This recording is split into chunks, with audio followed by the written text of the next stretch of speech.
ផ្អកកូនត្រីផ្អកកាពឹសផ្អកអីនៅខាងខ្ញុំអត់ខ្វះហូបទេប៉ុន្តែសម្រាប់ខ្ញុំទៅតែមកស្រុកខ្មែរត្បូងអញ្ចឹងខ្ញុំមានអារម្មណ៍ថារបស់កម្រសម្រាប់ខ្ញុំណាពេលបានហូបលើកទី1មានអារម្មណ៍ថារំភើបញាប់ញ័រពេញអរ៉ាហ្មងអានេះនិយាយលេងសើចអីមែនតាខ្ញុំអត់ចាំបាច់មានអីច្រើនទេផ្អកកូនត្រីនឹងឲ្យមានបន្លែមានអីអញ្ចឹងមកឲ្យពងទាស្ងោរមកគ្រាប់អត់ចាំបាច់មានត្រីអាំងត្រីអីទេអូនិយាយពីថាឆ្ងាញ់លើដៃលើជើងមួយថ្ងៃហ្នឹងមកមានតបានហូបណាព្រោះឥឡូវតែរវល់ខាងនេះខាងនោះពេលបានហូបម្ដងអើយរសជាតិមិនអាចបំភ្លេចបាននិយាយទៅគ្មានរបស់អីឆ្ងាញ់ជាងរបស់ស្រុកសេយើងចឹងទេបន្លែក៏ធម្មជាតិអីធម្មជាតិទ្របអីនឹងដាំខ្លួនឯងប៉ុន្តែឥ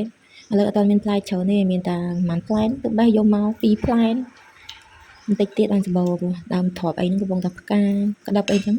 ហើយចាំមើលតាមបន្តិចទៀតហ្នឹងខ្ញុំហូបតែគ្រឿងផ្អាប់ហ្នឹងរាល់ថ្ងៃហ្មងនិយាយទៅផ្អកកូនត្រីផ្អកអីហ្នឹងបើតែខ្ញុំចូលចិត្តហើយពីមុនខ្ញុំហូបតែចឹងទេខ្ញុំអត់សូវចង់ហូបទេសាច់មាន់សាច់អីហ្នឹងហើយប៉ះចាំឥឡូវទៀតកាលនៅកូរ៉េហ្នឹងហូបតែសាច់មាន់សាច់គោដល់ពេលអញ្ចឹងឥឡូវមកដល់ស្រុកខ្មែរលែងចង់ហូបដល់សាច់មាន់សាច់គោអីហ្នឹងអែបគៀនហើយផ្អកកូនត្រីអីដាក់មុខវិញហើយតែ